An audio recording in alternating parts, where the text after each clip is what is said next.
반갑습니다. 한 주간 잘 지내셨어요? 감기 걸리지 않으셨나요?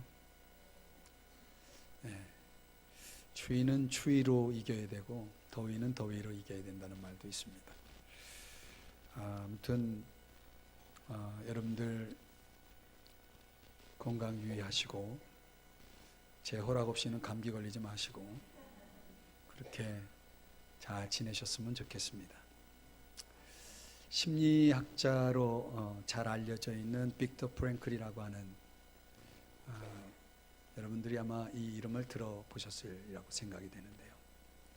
이분이 인간의 실존에 아주 중요한 조건 세 가지를 실존에 있어서 아주 필수적으로 필요하다고 여기는 세 가지를 깨달았습니다. 그래서 그 세 가지를 소개하는데 첫 번째는 영성이 있어야 된다 이렇게 얘기합니다. 영성이 있어야 된다. 여러분, 이 세상은 얼마나 참 허무하고 얼마나 찰나적이고 얼마나 순간적인지 여러분들이 하루하루 가는 걸 보면 압니다. 연세 드신 분들은 더 잘 아실 겁니다. 그렇게 스피드하게 60km로 70km로 100km로 가다 보면 목적지에 도착해 있는 거죠. 우리 인생의 속도가 사람마다 다 차이가 있겠지만은 그 한순간에 목적지에 도착하고 보면 주님 앞에 서게 되는 것입니다. 그걸 죽음이라고 말하죠. 얼마나 빠르게 그 순간이 찾아오는지 모릅니다. 저는 장례식을 참여할 때마다 하나님 앞에 다시 한번 그런 마음의 묵상과 겸비가 이루어지는 것 같아서 참 좋더라고요. 사랑하는 여러분, 이 세상은 짧습니다. 그래서 이 세상의 것만으로 산다면 참으로 의미가 없는 것이 세상입니다. 그래서 이 빅터 프랭클은 많은 사람들이 죽어나갈 때 그 수용소에서 죽어나가는 모습을 보면서 오늘 눈을 뜨고 또 누가 죽을지 모르는 거예요. 수많은 동료들이 죽어나가는 모습을 보면서 그는 이 세상의 삶이 아닌 영원한 것에 초점을 맞추기 시작합니다. 그게 영성입니다. 영원한 것을 초점을 거기다 두고 거기에 관심을 두고 살아가는 것을 영성이라고 얘기하죠. 여러분들은 영성이 있나요? 두 번째로는 그 빅터 프랭클이 얘기하는 필수 조건은 자유입니다. 자유. 과연 우리는 자유로울까? 이 세상 살면서 가만히 가슴에 손을 얹고 생각해 보면 뭔가에 매여서 살아가지 않을까? 어떤 사람은 물질에 매여서 살고 어떤 사람은 여러 가지 명예, 관계 이런 것들 속에 시기와 질투 속에 사람들이 거기에 매여서 살아갑니다. 그런데 그게 그렇게 매여 있을 만한 가치가 있는가? 그건 아니거든요. 그래서 영성이 있는 사람은 두 번째가 따라오는 것 같아요. 자유가 있는 거죠. 그 자유가 있기 위해서는 오늘 우리가 이 땅에서 매여 있는 것으로부터 자유로울 수가 있어야 됩니다. 매여 있는 것으로부터 자유한 만큼 우리는 더 가치 있는 생을 살아갈 수 있다는 거죠. 여러분을 붙잡고 있는 게 뭘까? 한번 오늘 깊이 생각해 보셨으면 좋겠습니다. 세 번째로 얘기하는 것은 책임성입니다. 사람 모두에게는 다 책임이 있죠. 부모로서의 책임, 자녀로서의 책임, 성도로서의 책임, 여러 가지 국민으로서의 책임, 이런 모든 책임들이 있는 것입니다. 그러나 우리 믿는 사람들에게 있어서 궁극적인 책임이 있다면 그것은 하나님께 영광을 돌려드리는 것입니다. 하나님 영광을 위해 사는 거죠. 책임을 다하고 계시는지요? 이런 필수 조건들을 여러분들에게 말씀드린 이유는 오늘 이 갈라디아서에서 가장 난해한, 가장 해석하기 어렵고 설명하기 어렵고 설교하기 어려운 이 본문 21절에 31절을 대하면서 바울이 우리에게 이 실존적인 필요 조건에 해당되는 중요한 가치들을 우리에게 설명해 주고 있다는 것입니다. 근데 오늘 설교의 키워드는 자유입니다. 한번 따라 하십시다. 자유. 자, 24절의 말씀에 보면 이것은 비유니 이렇게 시작합니다. 이것은 비유다. 이 비유라고 하는 단어를 신학에서는 알레고리라고 얘기합니다. 알레고리. 비유적 해석을 알레고리적 해석이라고 그러죠. 어떤 내용이 있고 내용 속에 들어가 있는 의미들을 찾는 것입니다. 그 의미를 부여하는 거죠. 어떤 역사적인 사건 속에 담긴 의미를 찾아내는 그런 작업 행위를 가리켜서 알레고리적 해석이다 이렇게 얘기합니다. 근데 여기에는 좀 문제점이 있는데요. 의미만 찾다 보면은 그 문자가 가지고 있는 내용이 가지고 있는 뜻을 망각하거나 무시하기 쉽습니다.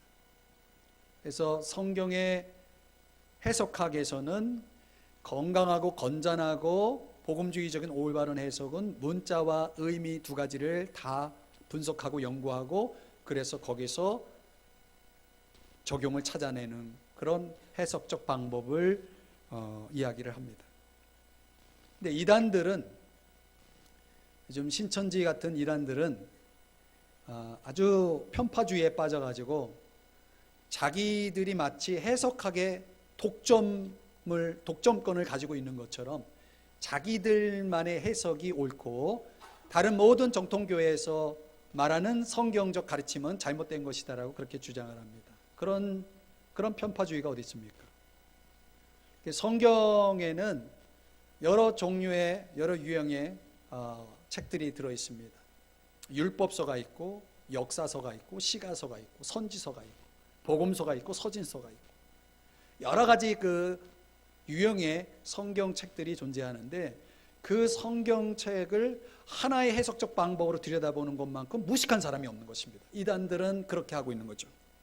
그러니까 성경에서 비유라고 하는 것을 사용할 때에는 이것은 비유다라고 말할 때만 비유적 해석이 필요한 건데 바로 오늘 본문이 그것입니다. 이것은 비유다라고 말했으니까 이 본문은 비유적으로 들여다봐야 됩니다. 그래서 여러분들이 평소 이런 비유적 설교, 알레고리적 해석적 방법에 대한 설교에 익숙하지 않은 분들은 조금 오늘 본문이 어렵게 느껴질 수 있기 때문에 여러분이 어려운 만큼 전하는 저도 어렵습니다. 그러나 오늘 이 말씀을 우리가 좀 더 잘 이해하고 적용하기 위해서 제가 오늘 이 본문 속에서 키워드를 하나 잡았는데요. 그거는 오늘 본문 속에서 자주 언급되는 5번 언급되는 단어입니다. 그게 바로 자유입니다. 자유. 그래서 오늘 바울이 강조하고 싶은 게 뭘까? 자유이구나. 근데 그 자유가 가지고 있는 특징이 뭘까? 자유인의 지닌 그런 필수적인 요소들, 자유인으로서 살아감에 있어서 필요한 3가지, 이런 것들을 오늘 본문에서 설명해 주고 있다는 것을 알 수가 있습니다. 여러분이 자유인이라면 이 3가지의 요소를 갖고 있을 겁니다. 첫 번째는 믿음입니다. 한번 따라 하십시다. 믿음. 23절의 말씀에 보면요, 23절 여러분 성경을 펴고 계시면 보십시다. 여종에게서는 육체를 따라 낳고 자유 있는 여자에게서는 약속으로 말미암았느니라. 여러분 이제 저를 보셔야 됩니다. 성경을 봐도 뭔 소리 하는 건지 좀 이해하기 어렵죠. 여기서 여종에게서는 그 여종이 누굴 얘기하는 거냐면 하갈이라는 창세기에 아브라함의 가정의 이야기가 소개되고 있는데 거기에 여종 이름이 하갈이라는 여자가 나오는데 바로 그 하갈을 얘기하는 겁니다. 그 하갈에게서는 육체로 따라 났다. 육체를 따라 났다. 이 낳다라고 하는 것은 그 자녀를 낳았다는 건데, 누가 낳았냐면 이스마엘을 낳게 되죠. 또 자유 있는 여자에게서는, 이 자유 있는 여자는 아브라함의 아내 사라를 가리킵니다. 이 사라에게서는 약속으로 말미암았느니라. 요거는 누굴 얘기하는 거냐면 이삭을 얘기하는 겁니다. 그러니까 23절에는 네 사람이 등장합니다. 23절에는 지금 네 사람을 이야기를 하고 있습니다. 요거를 아브라함의 삶과 연결시키면 아브라함의 삶에는 두 가지 삶의 방식이 소개되는 것입니다. 하나는 하나님이 자녀가 없는 아브라함에게 어느 날 나타나셔서 내가 너에게 자녀를 주겠다라고 약속을 하십니다. 이게 웬 떡입니까? 이게 웬일입니까? 자녀 없는 자에게 자녀를 주시겠다 말씀을 하시고 약속을 하셨으니 그 약속을 굳게 믿고 있던 아브라함이 시간이 지나도 아들이 생기지 않습니다. 그래서 생각하기를 기다려도 한도가 있지, 기다려도 소용없나 보다. 그래서 아내 사라랑 의논해가지고 그냥 우리가 아기를 갖자 해가지고 열심히 노력해서 아기를 낳은 겁니다. 그게 바로 이스마엘이었습니다. 그리고 세월이 지났어요. 사라의 나이가 90세가 되었고 아브라함의 나이는 100세가 되었습니다. 그때쯤 되면 아기 낳기 어렵겠죠? 네, 낳을 수 있나요? 표정들이. 저는 불가능하다고 생각됩니다. 불임 상태입니다. 불가능합니다. 근데 하나님이 그때, 인간으로서는 불가능한 그때 하나님의 방법으로, 하나님 방법이라고 하는 것은 뭡니까? 인간이 할 수 없는 것이 하나님 방법이죠. 인간이 할 수 없는 하나님의 방법으로 아들을 낳게 된 것입니다. 그게 바로 이삭이었다는 것입니다. 그 이삭은 하나님이 낳게 해주신 겁니다. 왜? 약속하셨거든요. 주시겠다고. 그러니까 두 가지 삶의 방식이라는 것은, 아브라함에게서 나타난 두 가지 삶의 방식은 내 힘으로 뭘 이루어가는 방식과 전적으로 하나님의 은혜로만 이루어지는 삶의 방식이 있다는 것입니다. 이해가 되시죠? 그 전적으로 하나님의 방법으로 이루어진 결과를 가리켜서 우리가 보통 기적이라고 하죠. 또는 은혜라고도 말하기도 합니다. 그래서 우리 삶에는 노력과 은혜라고 하는 이 두 가지가 다 들어와 있을 수 있다는 거죠. 우리 삶에도 마찬가지예요. 어떤 사람은 자기 생각으로, 그냥 내 생각으로 사는 겁니다. 하나님이 무슨 말씀을 하시든 상관없습니다. 하나님이 나에게 어떤 약속을 주시는가 거기에 관심 없습니다. 그냥 내가 열심히 사는 겁니다. 열심히 노력하는 겁니다. 계획하고 노력하고 이루는 것입니다. 이렇게 하는 것이 하나님이 기뻐하시는 건지 상관없습니다. 자기가 결정하고 자기가 이루어가는 것입니다. 근데 우리가 이런 최선을 다하고 노력하고 계획하고 이게 필요하죠. 우리에게도 필요해요. 그런데 여러분, 이렇게 해서 이루면 결국은 그 결과는 뭐냐면 내 자랑이 되는 겁니다. 왜? 내가 했잖아요. 그렇죠? 그래서 사람들이 내가 했기 때문에, 내 자랑이기 때문에 사람들이 나에게 영광을 돌립니다. 나를 칭찬합니다. 내가 영광을 받는 것입니다. 그런데 내가 할 수 없는 어떤 것을 하나님이 기적적으로 은혜로 주셨어요. 그러면 사람들이 나를 보면서 그거 어떻게 그렇게 될 수 있냐라고 물을 거 아니에요? 그러면 내가 뭐라고 대답하겠어요? 하나님이 하신 겁니다. 하나님이 하셨습니다. 한번 따라하십시다. 하나님이 하셨습니다. 그러면 누가 영광을 받는 거예요? 하나님을 자랑하는 거고, 이게 하나님의 영광을 받는 겁니다. 그러니까 우리 삶에는 이 두 가지가 있는 거예요. 내 자랑, 하나님 자랑, 두 가지가 우리 속에 들어와 있는 거죠. 여러분은 어느 쪽이 더 많아요? 어느 쪽으로 치우쳐 있어요? 그러니까 우리가, 사랑하는 여러분, 우리가 생각할 것은 뭐냐면, 우리가 신앙을 갖고 살아도 우리는 이 두 가지를 차이를 알아야 됩니다. 내가 해야 할 것과 하나님이 전적으로 해 주셔야 될 것들이 있는 것입니다. 여러분, 구원이라고 하는 것은 내가 할 게 없어요.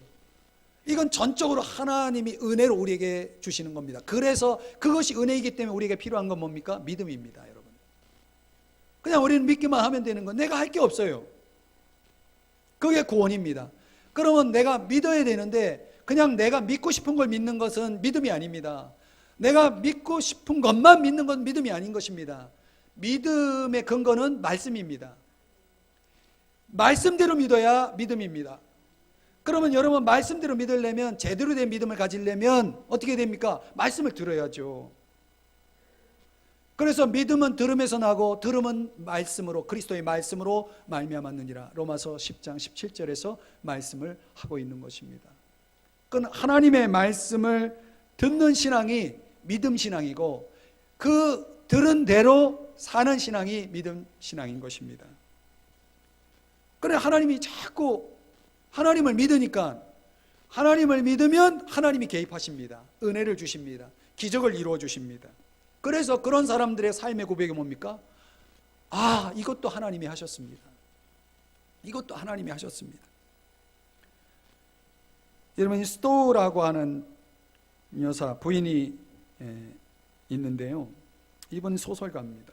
아주 좋은 책을 쓴 작가인데요, 어느 날 이분이 이제 링컨 대통령을 만나게 되었는데, 링컨 대통령이 이 스토우 여사를 만날 때 이런 칭찬을 하는 거예요. 참 훌륭한 작가라고 하면서 어떻게 그렇게 훌륭한 작품을 쓸 수 있었냐고, 참 귀한 분이라고 하면서 이 부인을 반갑게 환영하면서 맞이합니다. 이 부인이, 스토우 부인이 이렇게 말합니다. 천만의 말씀입니다. 이건 제가 영광을 받을 일이 아닙니다. 이거는 하나님이 하신 겁니다. 그렇게 얘기를 하는 겁니다.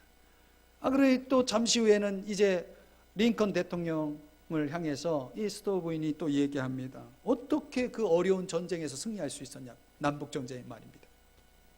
그 전쟁을 승리로 이끌고 이 나라를 이렇게 평화롭게 건설했으니 각하의 공이 너무 큽니다. 아마 이 각하의 공은 길이길이 빛날 일입니다. 역사 속에서 길이길이 빛날 일입니다 하고서 그 링컨 대통령을 또 시켜 세우고 칭찬을 합니다. 그때 링컨 대통령이 이렇게 대답했대요. 아닙니다. 저는 하나님의 종에 불과합니다. 저는 아무 힘도 능력도 없습니다. 이건 하나님이 하셨고 하나님이 영광을 받으셔야 합니다. 여러분, 이 두 분의 대화의 공통점이 뭡니까? 하나님이 하셨습니다. 이겁니다. 오늘 저와 여러분도 이런 대화를 할 수 있기를 축복합니다.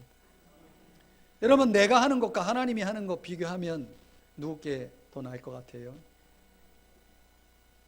이 요한복음 6장 28절에서는 믿는 것이 하나님의 일이다 이렇게 말씀했습니다. 그래서 믿음이 참 중요한 겁니다. 여러분, 하나님이 함께하고 하나님이 이루어 가시는 기적적인 은혜의 삶을 살고 싶지 않습니까? 믿음이 있어야죠. 믿는 것이 하나님의 일입니다. 그래서 이거를 더 메시지라는 성경 번역에서는 삶을 건다라고 믿음을 설명하더라고요. 믿음이 뭡니까? 주님께 내 삶을 거는 겁니다. 여러분, 여러분의 인생을 아무에게나 걸 수 있습니까? 우리 인생을 어디다 투자한다면 내가 아무데다 내 인생을 투자할 수 있겠습니까? 확신하지 않으면 믿을 수 없다면 맡길 수 없는 거죠. 걸 수가 없는 것입니다. 믿음 생활이라고 하는 것은 내 인생 전폭적인 것을 다 그분께 걸 수가 있는 것입니다. 걸면 거는 만큼 그분의 기적과 은혜가 임하는 줄 믿으시기를 바랍니다. 그럼 그분이 자꾸 그분께 걸고 그분을 믿는 자들에게 그분, 우리 주님, 하나님의 아들이신 예수 그리스도께서 뭐라고 말씀합니까? 아들이 너희를 자유롭게 하면 너희가 참으로 자유하리라. 요한복음 8장에서 그렇게 말씀하고 있습니다. 그러니까 믿음은 자유를 주는 겁니다. 우리가 믿음을 가지면 자유가 옵니다. 자유인의 삶의 특징은 뭡니까? 믿음으로 산다는 것입니다. 믿음으로 안 살면 그럼 어떻게 사는 겁니까? 그냥 내 마음대로 사는 거예요. 그게 내 힘대로 사는 거고. 근데 나라는 이 피조물 존재는 늘 말씀드리지만 제한된 자원을 가지고 있어요. 여러분, 제한이라는 건 한계를 얘기하는 겁니다. 그래서 막히는 겁니다. 여러분, 인간이 만능이고 전능이면 믿음이 필요 없어요. 그냥 내 주먹 믿고 내 실력 믿고 내 경험 믿고 살면 되는 겁니다. 그렇게 해서 인생 경영이 잘 됩니까? 완성됩니까? 성공합니까? 보장할 수 없죠. 그래서 성경이 뭐라고 말씀하냐면 나를 떠나서 너희가 아무것도 할 수 없다. 또한 성경에서는 할 수 있거든이 무슨 말이냐? 믿는 자에게는 능치 못할 일이 없다라고 말씀하는 겁니다. 사랑하는 여러분 자유롭습니까? 그 자유는 어디서 오는 자유입니까? 믿음을 통해서 오는 자유입니다. 믿음을 가지고 사시는 여러분 되시기를 주님의 이름으로 축복합니다. 여러분의 인생을 주님께 걸어야 됩니다. 두 번째는요, 이 자유의 삶에 있어서 나타난 필요한 두 번째는 소망입니다. 소망. 한번 따라 하십시다. 소망. 여러분에겐 소망이 있습니까? 그 소망이 어떤 소망인가요? 26절에 보면은 오직 위에 있는 예루살렘은 자유자니, 곧 여기서 위에 있는 예루살렘 그거하고 자유자 이걸 다 해석을 해야 됩니다. 그리고 곧 우리 어머니라, 우리 어머니, 요 세 개를 의미를 이해를 해야 우리가 이 26절을 이해할 수가 있습니다. 요거는 여기서 말하는 자유자는 위에 있는 자유 있는 여자가 누구라고 그랬죠? 사라라고 그랬죠. 그러니까 자유자는 자유 있는 여자랑 똑같은 동의어예요. 그러니까 이 사라를 얘기하는 겁니다. 이 사라를 두 가지로 설명하고 있는 것입니다. 하나는 위에 있는 예루살렘, 또 하나는 우리 어머니입니다. 위에 있는 예루살렘은 오늘 본문 25절에서는 땅에 있는 예루살렘과 비교하고 있습니다. 먼저 땅에 있는 예루살렘을 누구에게 비유하냐면, 비유라고 그랬어요. 25절을 보시면 지금 있는 예루살렘과 같은 곳이니, 그렇게 말씀이 나오죠. 누가? 이 하갈은, 그러니까 하갈이에요. 하갈.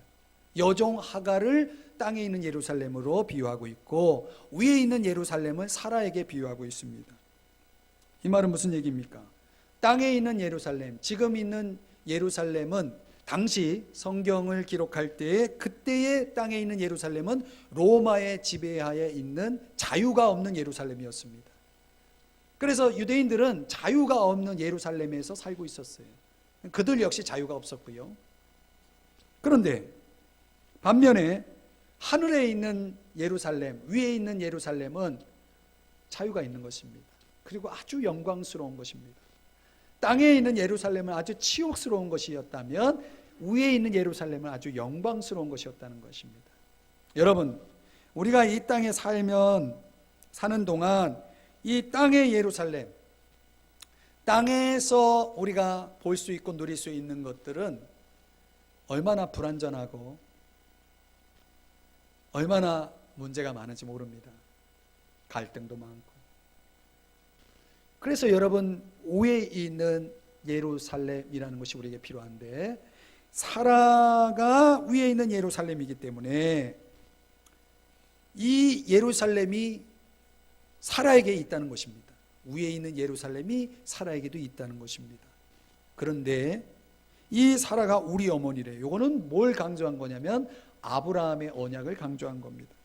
아브라함의 언약이 뭐냐면 땅의 모든 족속이 너로 인해서 복을 받을 것이라는 거예요. 너는 복의 근원이 되라는 거예요. 그러니까 사라는 이 약속을 가진 분인데, 그분이 우리의 어머니라면 우리도 그 약속의 혜택자가 된다는 겁니다. 그래서 하나님이 이것을 이루기 위해서 예수 그리스도를 이 땅에 보내주셨고, 그분이 십자가에 죽으신 것입니다. 그리고 이제 예수 그리스도를 믿는 사람들에게는 사라가 대표하는 위에 있는 예루살렘과 땅의 모든 족속이 복을 받는 통로, 축복의 통로가 되는 혜택을 두 가지를 얻게 된다는 것이에요. 그럼 여러분이 예수를 믿습니까? 예수님의 십자가의 죽으심을 믿습니까? 그렇다면 여러분에겐 예루살렘, 위에 있는 예루살렘, 그리고 아브라함의 언약의 혜택자가 되는 것입니다. 그럼 현재적으로 저와 여러분이 예수를 믿음으로 말미암아 우리에게는 뭐가 주어져 있냐면 하늘의 예루살렘이 주어져 있는 것입니다. 하늘의 예루살렘이 어디입니까? 천국이죠. 여러분, 천국이 있음을 믿습니까? 여러분 천국에 갈 수 있습니까? 이렇게 질문해 봐야지. 천국에 가고 싶습니까? 지금 당장.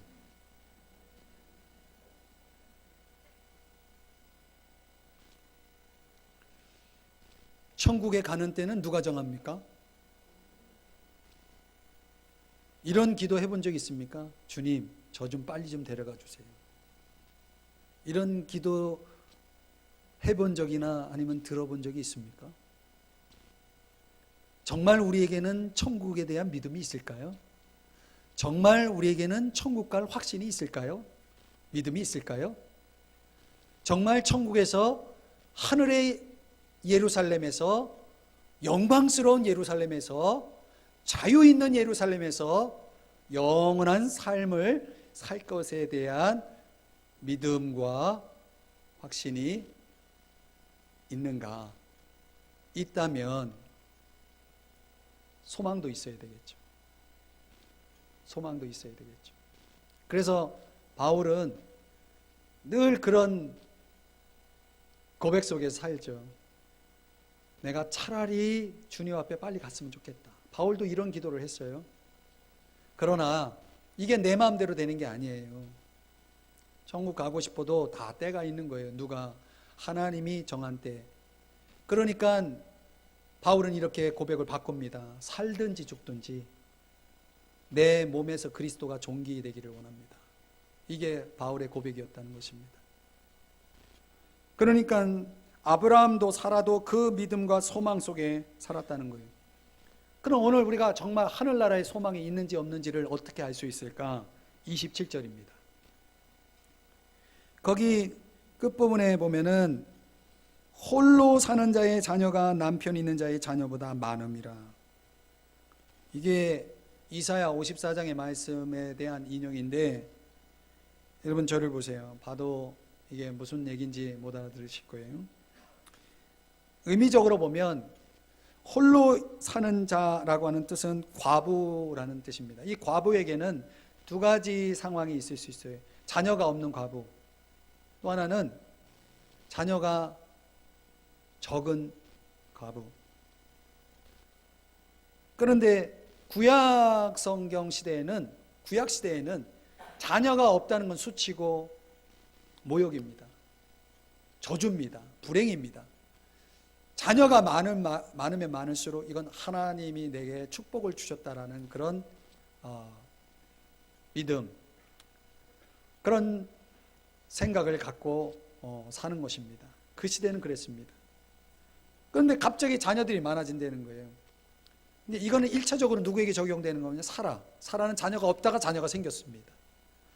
이스라엘 백성들에게는, 이스라엘 백성들이 나라도 잃어버리고 자녀들도 다 죽고 본인들도 죽고 나라가 망하니까, 여러분 이 땅에 전쟁이 일어나 봐요. 큰일 납니다.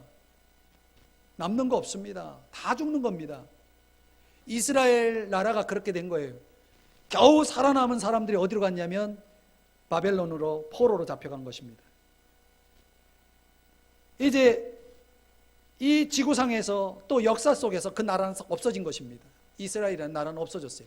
그런데 어느 날 하나님이 개입하셔가지고 그들이, 그 포로된 자들이 자유를 얻어서 본국으로 돌아오는 겁니다. 그리고 그들이 막 이제 그 백성들이 수가 많아지는 겁니다. 이거를 얘기하는 겁니다. 그런 이 2차적인 개념이 3차적으로는 현재 하나님의 자녀가 이 대한민국 땅에 불과 몇십 명, 아니 불과 몇 명에 밖에 되지 않았던 이 좁은 대한민국 땅에 이렇게 많은 예수 믿는 사람들이, 하나님의 자녀들이 생겼다는 것입니다. 이걸 얘기하는 겁니다. 그러나 여기서 끝나는 것이 아니고 하나님은 디모데 전서에서 이런 말씀을, 이런 하나님의 계획을 성경이 말씀하고 있는데요. 하나님은 모든 사람이 구원을 받으며 진리를 아는 데 이르기를 원하신대요. 이게 하나님의 계획입니다. 하나님의 뜻입니다. 그러니까 이 정도로 예수 믿는 사람들만, 하나님의 자녀가 이 정도면 이젠 됐지, 이게 아니고 하나님은 아직도 믿는 사람보다 믿지 않는 사람이 더 많습니다. 그들이 다 구원받고 하나님의 진리를 아는 데 이르기를 원하기 때문에, 그렇기 때문에 어떻게 해야 됩니까? 그들에게 복음을 전해줘야 되는 거예요. 그래서 하늘나라의 소망을 가진 사람들은 복음을 열심히 전하는 겁니다. 왜? 복음이 온 세상에 전파되어야 주님이 오신다고 약속하셨거든요. 그러니까 주님을 빨리 보고 싶어 하는 사람은 전도하게 돼 있는 겁니다. 그러니까 전도도 안 하면서 주님 보고 싶다고, 주님을 향한 소망이 있다라고 말하는 사람은 거짓말이에요. 거짓말입니다.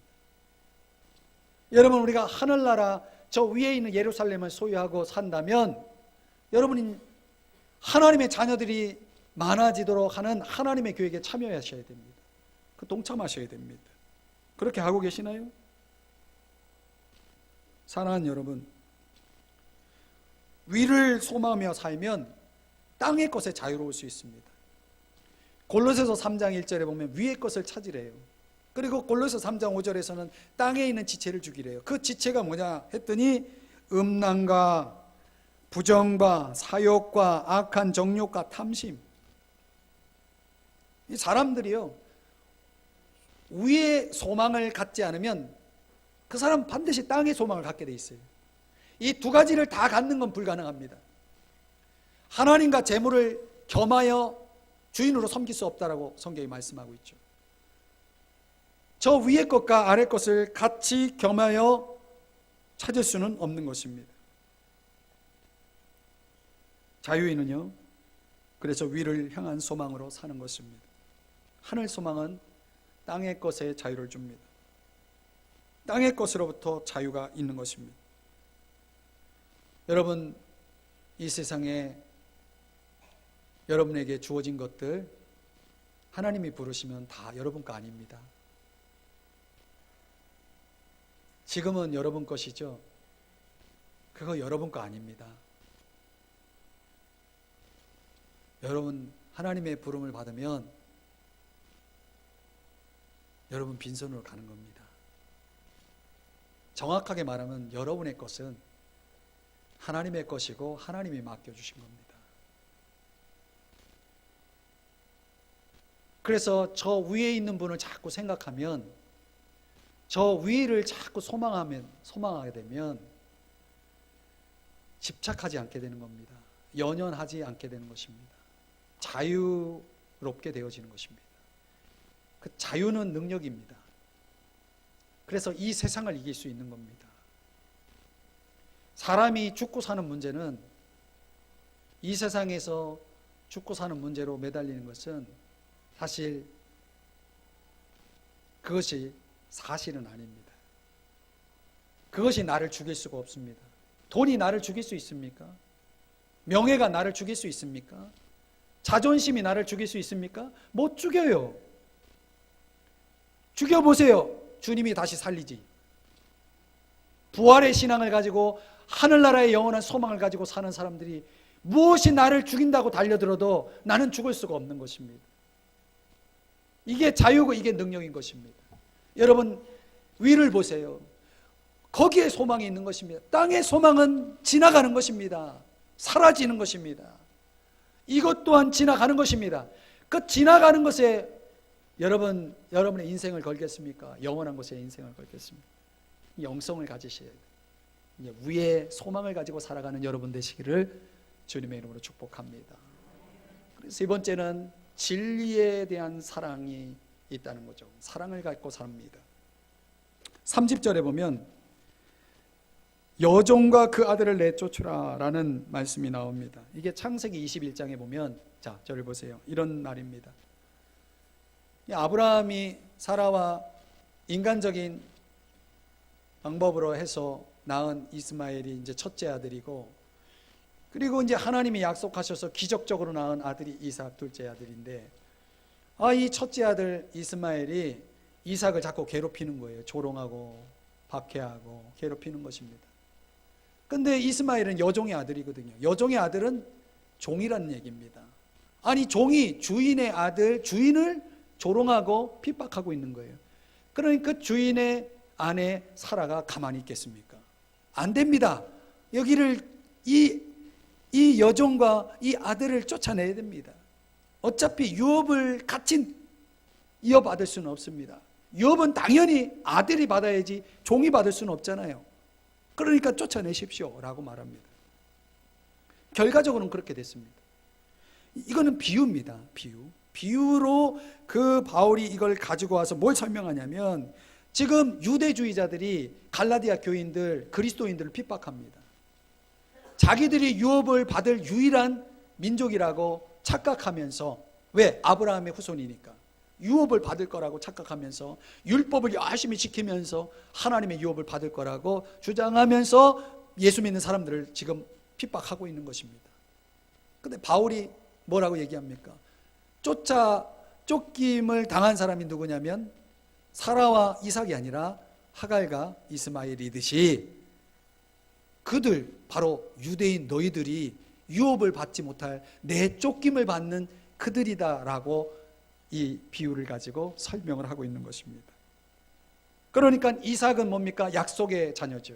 약속의 자녀라고 하는 것은 믿음으로 은혜로 구원받는 길을 가는 사람들입니다. 믿음으로 사는 사람들이고 은혜로 구원받은 사람들입니다. 그러니까 이 믿음과 율법, 이 두 가지는 같이 갈 수가 없는 것입니다. 이 중요한 것은 뭐냐면, 믿음으로 사는 사람들을요, 믿음 없이 사는 사람들이 조롱합니다. 교회에 가서 뭐 하냐고, 쓸데없이 밥을 먹여주냐고. 여러분, 믿음으로 사는 사람들이 이 세상에서 좋은 소리 못 듣습니다. 진리대로 살아봐요. 핍박합니다. 그렇지 않아요? 그래서 예수님께서 이런 말씀을 했어요. 세상에서 너희가 환난을 당하나 담대하라. 내가 세상을 이겼다.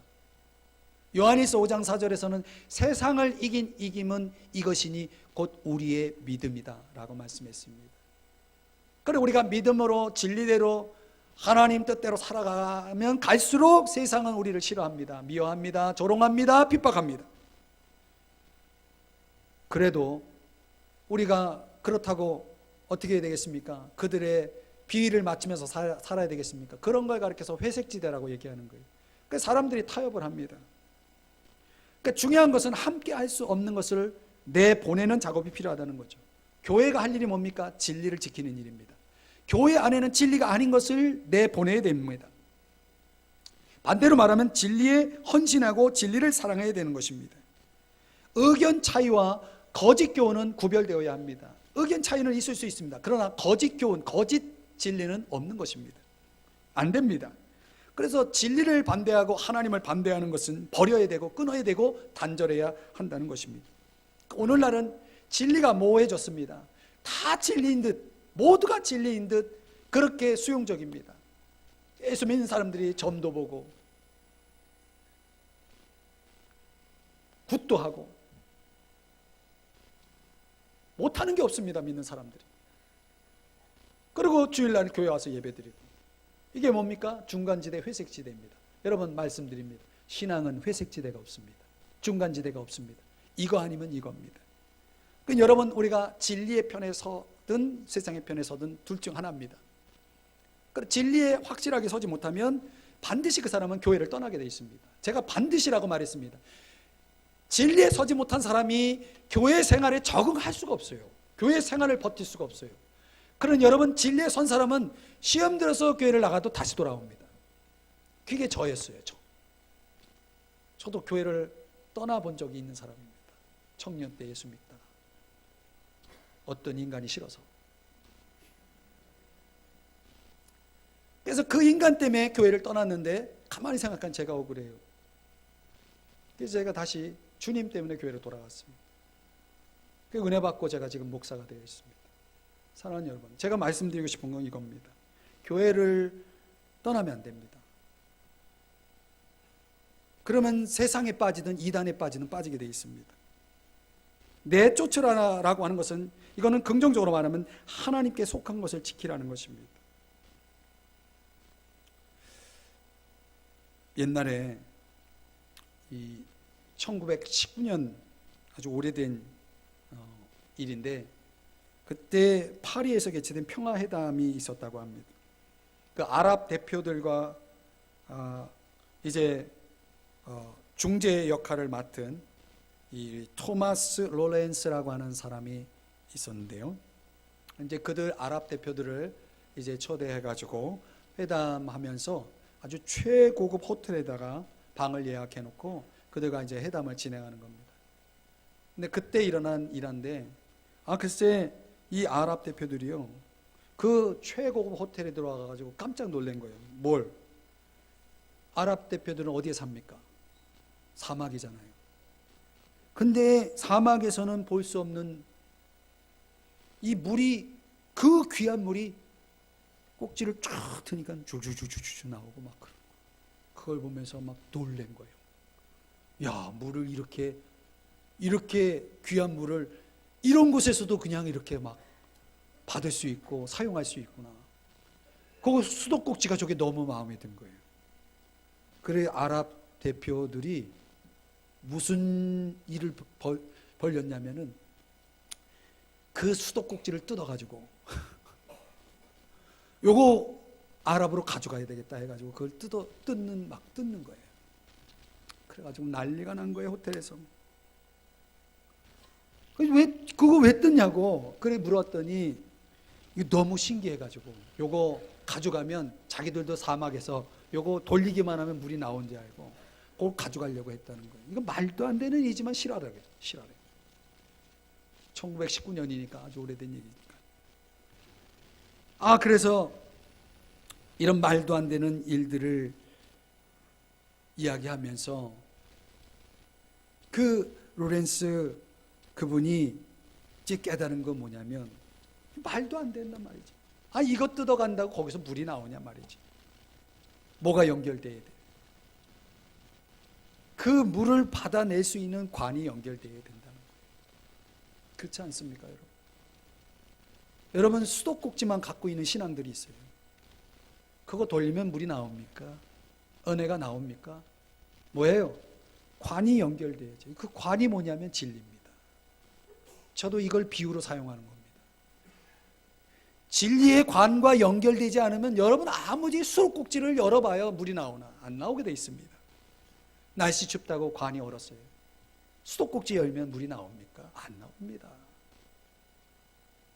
여러분, 사랑하는 여러분, 우리의 삶과 노력 결단이 하나님의 진리와 일치하는지를 여러분 돌아보셔야 됩니다.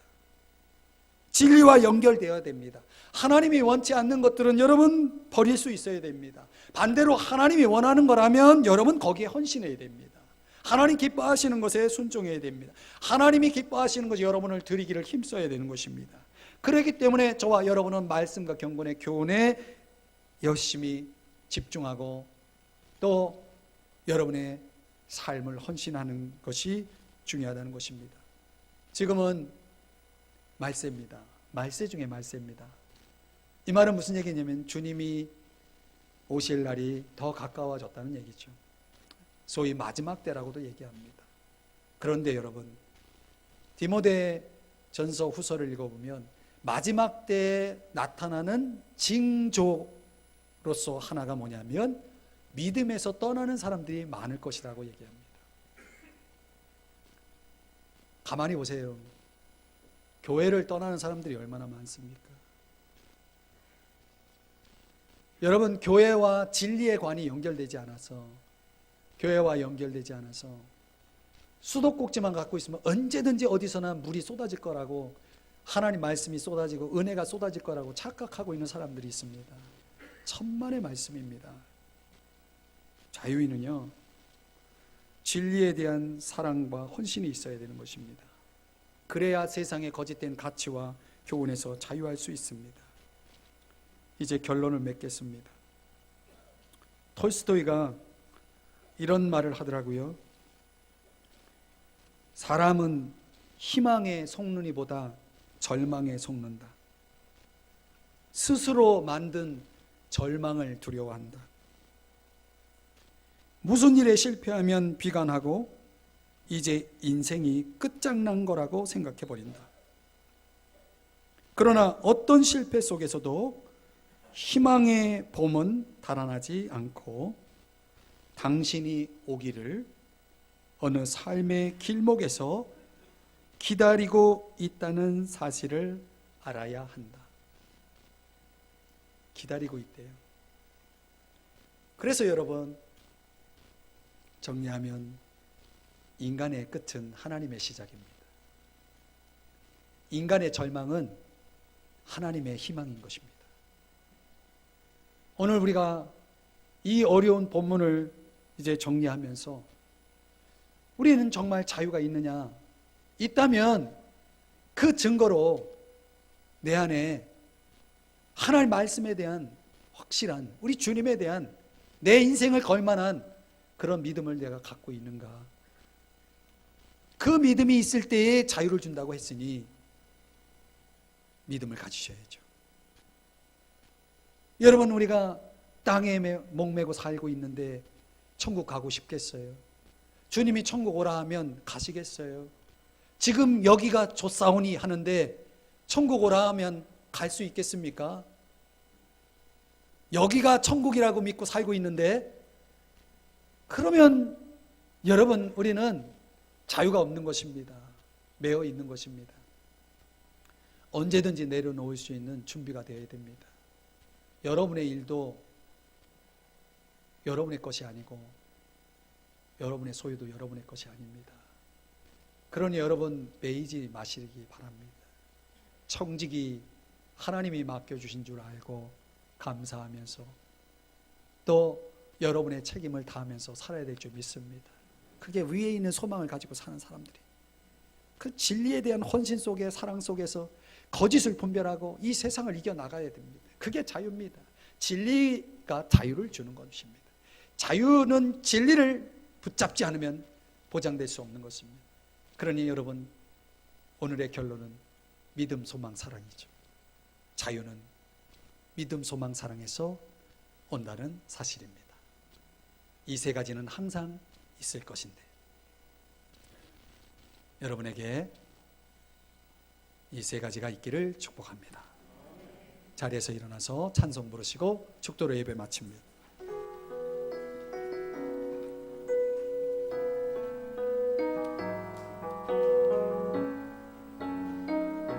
신실하게, 진실하게, 거룩하게 살게 하소서. 신실하게, 진실하게, 거룩하게 살게 하소서. 신실하게, 진실하게, 거룩하게 살게 하소서. 신실하게, 진실하게, 진실하게, 거룩하게 살게 하소서. 신실하게, 진실하게, 거룩하게 살게 하소서. 하나님,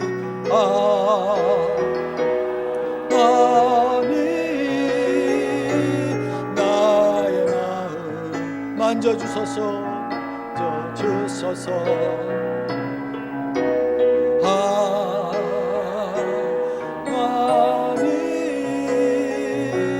나의 영혼 새롭게 하소서. 기도할게요. 하나님 아버지, 믿음, 소망, 사랑 항상 있어야 될 이 세